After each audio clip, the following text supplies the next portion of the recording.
Hello everybody, I'm Drawing Chaos, and welcome to another episode of Satisfactory! Hooray! And in today's episode, we are going over everything you need to know about pipes. So whether you're a beginner player that has no clue how to use pipes whatsoever, or an advanced player that was looking for certain ways to design with pipes, this is the video for you. So, if you like what you see, don't forget to give the video a like and consider subscribing, for every subscription helps the channel immensely. With that being said, let us begin.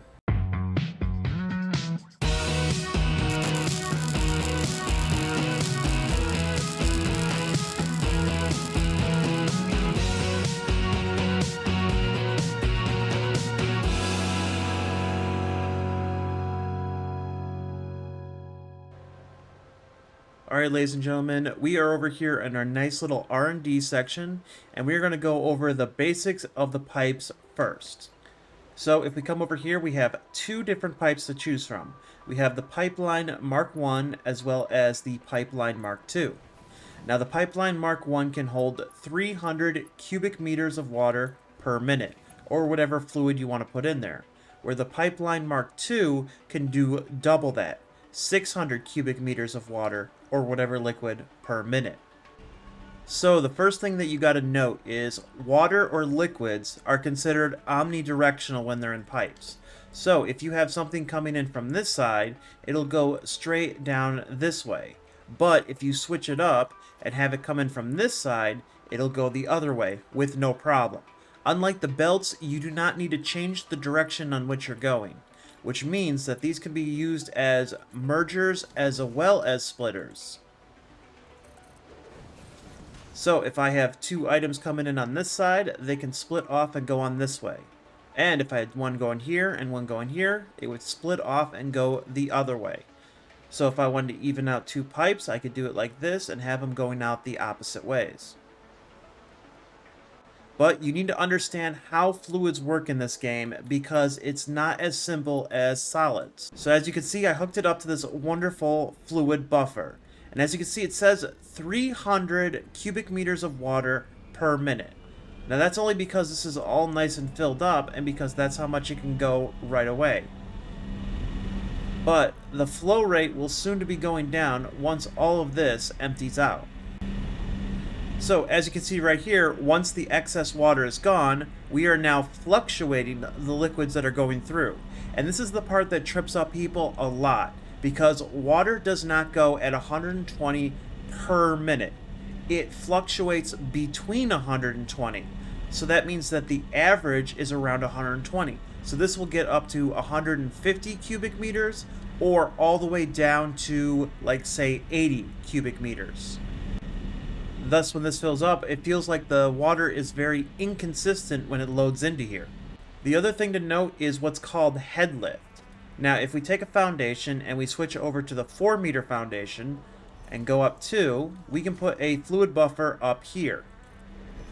Then we can grab the pipes and we can bring one from up here down there. Now, what I mean by omnidirectional is you have water here as well as water in this fluid buffer. So as you can see, there's a drain rate, because the water is now draining back into here and going in here because this is the most empty section. Usually the stuff that's the lowest will have the most drain.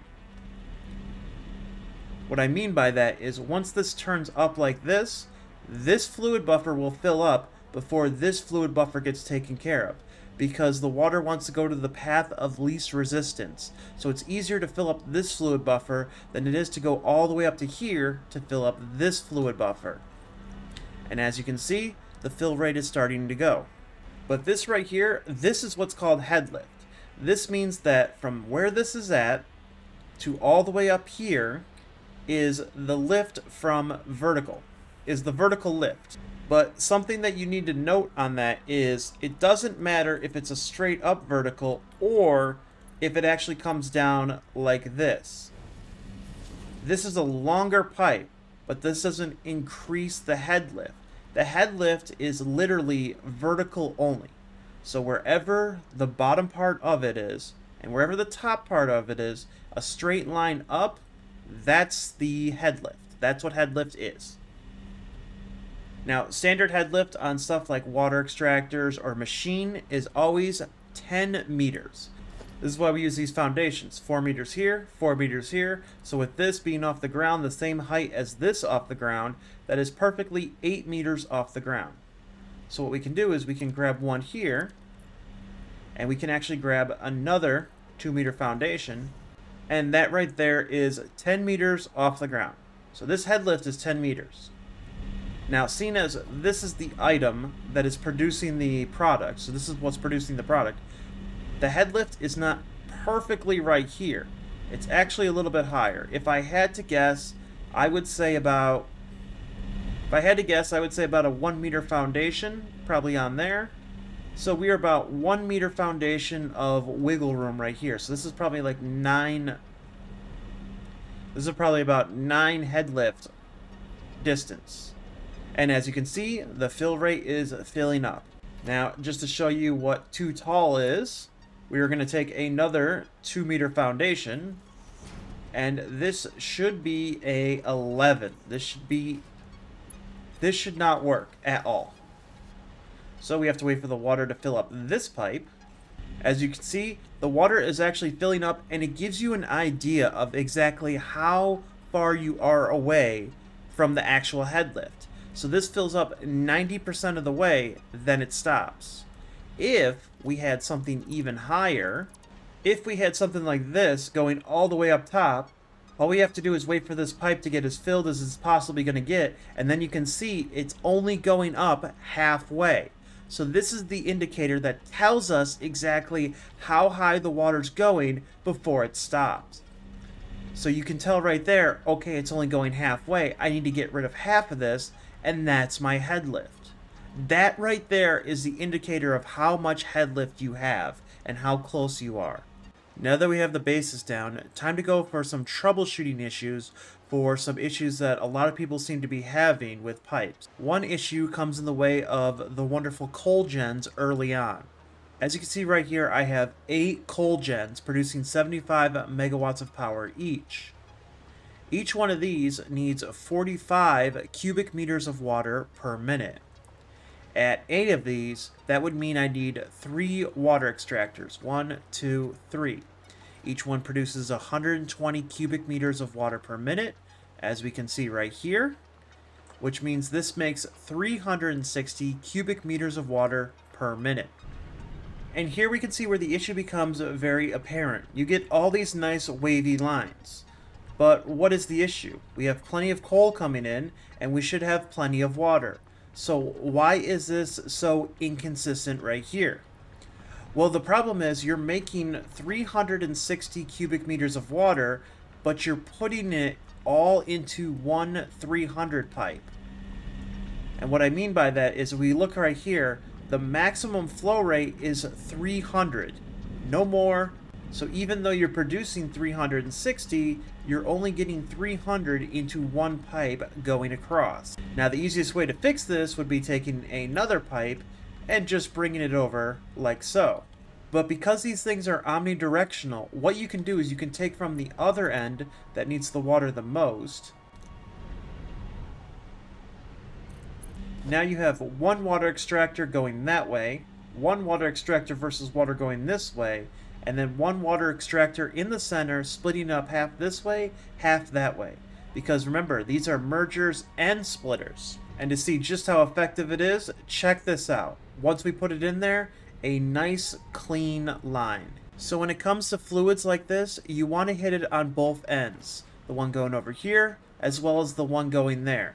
Because if you had the water coming in on this end, that would mean that you would have 360 coming into both of these pipes. Unfortunately, the exit pipe going into the rest of the system can have a max of 300, which means that this pipe right here would be getting 60, but it only needs 45, which means you are losing 15 cubic meters of water, which means something won't be running correctly. So you need the water to be coming in either further down the line, if not the other end. The other end works better because then you have these getting filled up while having these getting filled up from the furthest direction, thus making the ones in the center work the best. I've hooked up another demonstration on troubleshooting issues when we come across something like this. So I'm going to turn this on. We have bauxite plus water to make aluminum solution. Then we have the aluminum solution coming in here with coal to produce aluminum scraps and water. So one of the things I've noticed is a lot of people will take this 120 cubic meters of water per minute that they're producing, and they'll bring it back into the system over here to put it into this one, which means they only need 80 water per minute coming into here. And the way they would do that is they would go into logistics and they would take a valve and they would put a valve and they would limit the amount of water that comes in, because if you activate the valve, you can actually turn this down to whatever you want it. So they only want 80 cubic meters of water per minute coming in there. But that still causes problems. So instead of taking the 120 water per minute and putting it into the original system over here, what you want to do is you want to take it and you want to put it into a separate system altogether. And then you want to figure out exactly how much water you need. So let's see, I only need 120, which is about 60%. And just to be sure, let's throw that away, and there we go. So 120 water per minute and 120 bauxite per minute. So this one will be running perfectly, getting rid of all that water. And here's the thing, if this water backs up over here, it's not going to cause a problem for the whole system. This is still going to run over here. Another idea of what you can do, especially if you're making excess water, is you can change a different recipe for wet concrete. This means you need water and limestone to make concrete, and then you can take that concrete that you have right there and you can throw it right into a lovely, awesome sink. That way everything that you have going on will just get rid of right away. That being said, so that takes care of all our wonderful troubleshooting issues, as well as learning exactly how the pipes work. Time to get into some design. So why don't we get rid of all this right here and start from scratch. Alright, we're back and everything is cleared up. So why don't we start with some lovely walls, and we can start with a simple little trick. So in case you have a simple wall design such as this, a way that you can jazz it up with pipes is if you actually go into your logistics and get the pipeline hole, and I've done this a couple different times, you can actually put in different sections like this, then grab a pipe, and you can even do something really fancy, like say have the pipeline Mark II, and then put like a pipeline Mark I, or vice versa if you wanted to. And it adds a little excess on the wall. Especially if you color it in specific ways, you can actually get a cool pattern or design. Alright, ladies and gentlemen, this next wall is very, very interesting and intricate. And if you can pull it off, it is, I gotta say, like one of the best, coolest walls I never get to use. So first you want to get the pipeline support, and you want to put it pretty much right in the middle of where you would normally have this kind of stuff. So as you can see right here, and we're going to go 4 walls long. Next thing I want to do is I want to grab a foundation, and wherever the top one is, I'm going to put that one up here. So if I want this 5 walls high, I'm going to put it up here at 5 walls, and I'm going to do the same thing with my pipeline support. So I'm going to basically go over here, and then we're going to have it going across all the way across. Well, that's the easy part. Time for the hard part. Now what I want to do is grab a foundation, and we're actually going to put a foundation going across here, and we're going 3 up. So 1, 2, 3. And that's exactly where we want it. Now here's the thing, you're going to put pipeline support again on top of this one, but it depends on how far you want the wall to come out. So I want the wall to come out only in the middle, so what I'm going to do is I'm going to go up 1. And now it'll be exactly right there in the middle. And I'm going to put a whole row going all the way across like I did for the top. Then what I'm going to do is I'm going to grab another foundation and put that underneath it. Get rid of that foundation. And do the exact same thing right here. This will all make sense soon enough. Then I'm going to get rid of the foundation. And we're actually ready to begin to put actual pipes in here. So what you want to do is you want to take the pipe. And in default mode, you're going to put it from top to bottom. Then, for this one, bottom to top. So they'll intersect right at the middle like so. And that's what you want. You want this all the way across like that. So we're going to do that for every single one. And trust me, this is going to look so cool. Okay, so currently the wall should be looking like this. Now this kind of does look really cool, but I have a much better idea. So what you want to do is you want to go in and you want to grab your pipeline junction cross. You want to find the exact middle, and hopefully you'll have it nice and even like this. And we're going to find a intersection right in there. But first, I want to get rid of all of these pipeline supports, because they're going to cause some issues, and they're just better to not have in there. So with those being gone, I'm going to go back into my pipeline support, find the center, and we're going to bring this right up in here. Now, right where it allows me to put the first one, that's where we're going to have that. And because these two are even right next to it, that's where we're going to have that one. And we're going to do the same thing on the top as well. There we go. Now for the fun part. What you want to do is, instead of having them even going all the way across, you want to start bringing them a little bit down. And then a little bit down. A little bit down. Going all the way to the bottom.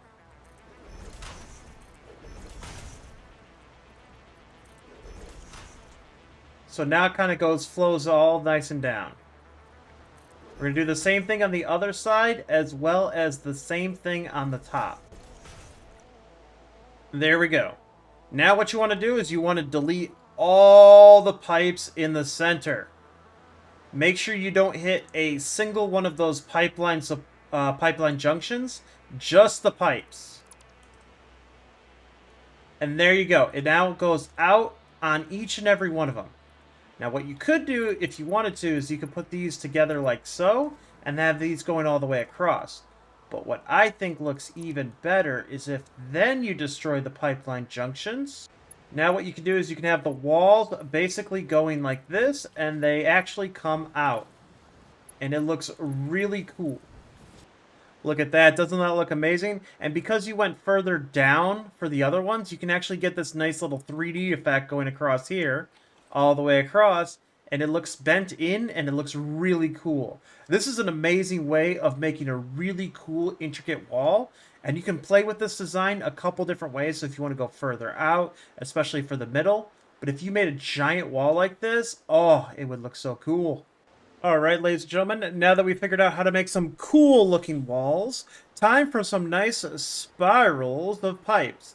So if you go into your walls, we're going to grab some frame windows and put those up. I like to use the frame windows because they're nice and see-through, and that's going to be really helpful. Next, we're going to go into logistics, and we're going to grab a pipeline wall support. Now what you want to do is you want to grab the pipeline wall support, and you want to turn it at a nice 45-degree angle, like so. Now what you want to do is go up 1, 2, 3. 1, 2, 3. Now that we have one side done, we'll get rid of the nice walls, and we'll put them on the other side. And we'll do the same exact thing at the same exact height. Then what we can do is we can get rid of the walls on this one, and we're ready to go. So what you want to do is you want to grab your pipeline, and you're going to go from one to the other in a nice rotating motion. And there you go. You got a nice twist thingy going all the way up. Looks amazing. Now, one way to end it off is if you go like this, go across, and then rotate it down, you can actually have it look like it's going into the ground like a plant. Now you have a little tree. Now what you can do is you can actually take the top and make it go out like a nice little tree. But it looks really cool right there. And it's a nice way of having like your pipelines going straight up. Now there's a couple different ways you can actually make a spiral like this. But with the new update and everything, what you can do is you can take a foundation, put that over here, then go into organization, grab a walkway crossway, And then you can put it over here like so. Now what you do, you can grab a wall and grab your frame wall. And you can have your nice frame wall going like so. Now what you do is you take a foundation, go back into organization, grab the walkway crossway, and you can do the same thing going in the other direction. Now the question is, why are we doing it like this? Well, what ends up happening, now we can have all these nice little lines actually going in the center.